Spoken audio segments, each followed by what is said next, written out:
विनोदात लोळवून हास्यात घोळवून सुखाचा आणलाय वसा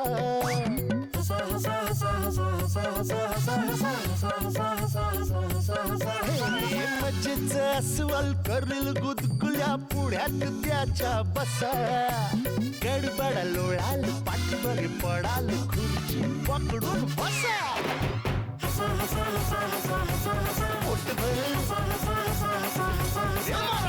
खदा खदा खुदू खुदू किदी किदी हसा क्लोजअप हास्य सम्राट.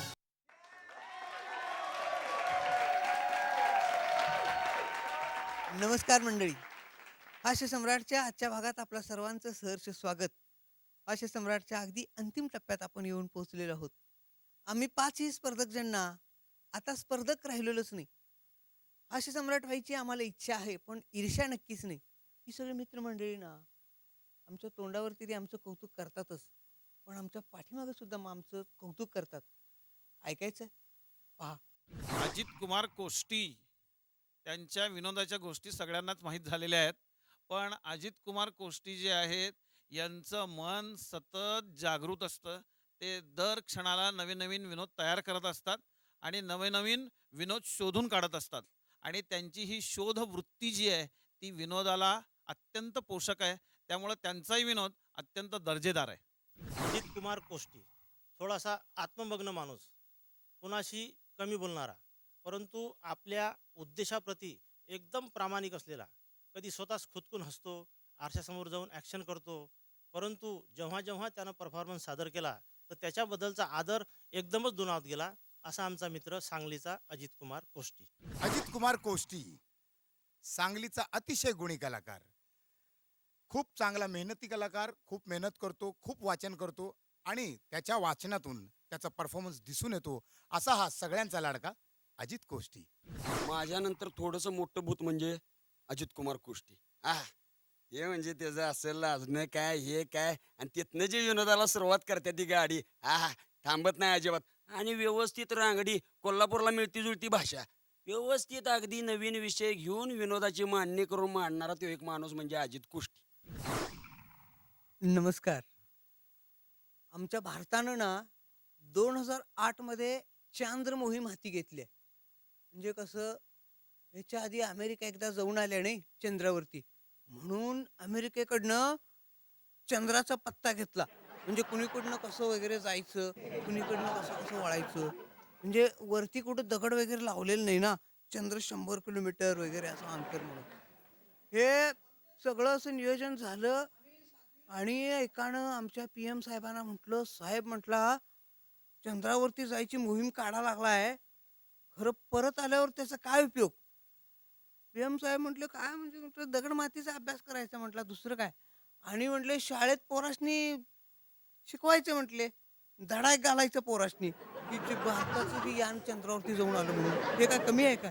हे म्हटले साहेब असं कसं, म्हटले काय करायचं नेमकं, एक साचा पाहिजे, बोलावं म्हटलं. आणि मग सगळ्याच क्षेत्रातल्या मान्यवरांची असं मिटिंग भरली. या मिटिंगमध्ये आमचं शहाणं गण्या बी गेलतं. ते गण्या म्हणतंय लोकांनी लगीन झालं की हनीमूनला चंद्रावर पाठवायचं आणि खाली परत आणायचंच नाही, त्याशिवाय देशाची लोकसंख्या नियंत्रणात येणार नाही. त्यासनी म्हणायचं वर केलायचा वरच निस्तारा. या मिटिंगला आमचे मंत्री महोदय कालते, म्हणजे लय मोठे मंत्री आहेत आमच्या देशातले. ते म्हटले बघा जी मंडळी जाणार आहे त्यांनी लक्षात ठेवा, म्हटले की चंद्रावर जाणार आहे, वरनं येताना जरा लाल गहू स्वस्तात मिळतोय का बघून घेऊन या. आबाला म्हटले आबा गहू आला की तुम्ही म्हणायचं हे काय गहू खाण्यासारखा नाही, जनावरांना घाला. आणि जनावरांना घाला म्हटलं ना मी, आमच्या शेतातल्या गोट्यात जाऊन म्हशीसनी घालायचं ते गहू. ते परवा ना 2020 कप झालं की नाही, वर्ल्ड कप 2020 वर्ल्ड कप झालं की नाही, तेव्हा एका चॅनलनं ही मक्तेदारी घेतली आणि सगळं पैसा खूप मिळवला. हो ह्यांनी सुद्धा मिटिंग लागते. ते म्हटले असं करा, म्हटले तुमच्याबरोबर आमचा बी एक उपग्रह पाठवा आणि लावा म्हटले चंद्राच्या आडवं. म्हणजे कसं आहे माहिती आहे का, आमच्या भारतातले लोक ना असं संकष्टीला चंद्राचं तोंड बघितल्याशिवाय जेवत नाहीत नाही. आणि म्हणून यांच्या डोक्यात आलं की असं ते उपग्रह लावायचा आडवा आणि संकष्टी दिवशी आमच्या चॅनलवर चालू करायचं 24 तास चंद्रदर्शन. भूक लागली की चॅनल चालू करायचं चंद्र बघायचा आणि जेवायचं. हे काय एक असं डोकं चालतंय. पण हे सगळं ठरलं, खरं चंद्रावर जायचं कोण? सगळी म्हटली मी नाही मी नाही मी नाही. मग म्हटले असं करा, म्हटले आता बसलोय ना टाका म्हटले सगळ्यांच्या चिठ्ठ्या, कुणाचं येईल त्याने चंद्रावरती जायचं. ह्या सगळ्यावरती ह्यांनी लिहिलं गण्याचं नाव. सगळ्या चिठ्ठीवरती गण्या गण्या गण्या चिठ्ठ्या असं गोल केल्या, टाकल्या. म्हटले गण्या उचल चिठ्ठी. गण्याने बी शहाण्याने चिठ्ठी उचललं आणि माझं नाव आलं म्हणून दंगा करायला लागलो. गण्याचं सिलेक्शन एक झालं आणि फुकटात प्रवास करणाऱ्या बापू मास्तरला गण्याबरोबर पाठवायचं ठरलं. ही दोघं जण मिळून चंद्रावर जाणाऱ्या मोहिमेची तयारी लागली. घरात आल्यावर गण्या म्हणतोय, वय बापू मास्तर हे म्हणतो तो प्रवास लय लांबचा आहे, अंडरपॅन्ट एक ज्यादा घेऊ दे काय म्हटलं. बापू मास्तर म्हटले शंका लय विचारलायस रे. नाही म्हटलं तसं नव्ह, म्हटला आपण जाणार आहे म्हटला चंद्रावर. आपण जातोय तेव्हा पौर्णिमा असली तर बरं म्हटला, अमावस्या असली तर इथनं तिथनं जायचं आणि बोंबलायला चंद्र नसला तर घोळवायचा सगळा.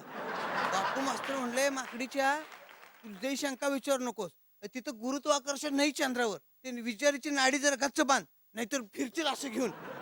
ऐकू बी लगेच म्हटली होय होय होय होय म्हटली. तिथे घरात गादीवर उड्या मारतायसा तसं तिथं उड्या मारायला गच्चीला जाऊन बच्चीला वर येणार नाही. ती सगळी तयार करून सगळी खायला प्यायला सगळं सामान घेऊन असं ते प्रक्षेपण ठिकाणी आली. आणि गण्या बघितलं तर असा अग्निबाण उभा केलता. त्या अग्निबाणावरती यान होतं. गण्या म्हटलं मास्तरला, मास्तर आपण ह्या अग्निबाणात बसायचं वय. मास्तर म्हटला माकडीच्या बाणात नाही, ते यानात बसायचं. मी म्हटलं होय, हे यान चंद्रातच आहे ना. विचारण्या म्हटलं स्टेशन मास्टरला, नाही तर नेऊन सोडतील आपल्याला मंगळावर. मंगळावर पाणी नाही म्हण. आकडीच्या चंद्रावर तर कुठं पाणी आहे. गण्या म्हटलं नसलं तर मी आणली की म्हटलं बाटलीतनं. सांगायचं म्हटलं गप्प बस म्हटलं, नुसता शंका विचारते नुसता शंका विचारते.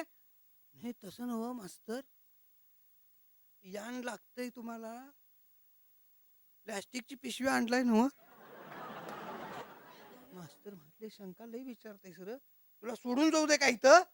नाही म्हटला लई एकच शंका आहे म्हटला, म्हणजे तिथं असं यान बिन बंद पडलं तर ढकल स्टार्ट करायला लागल काय म्हटला. नाहीतर असं ढकलता ढकलता उड्या मारायला लागायच्या, यान राहायचं खाली आणि आम्ही जायचं वर.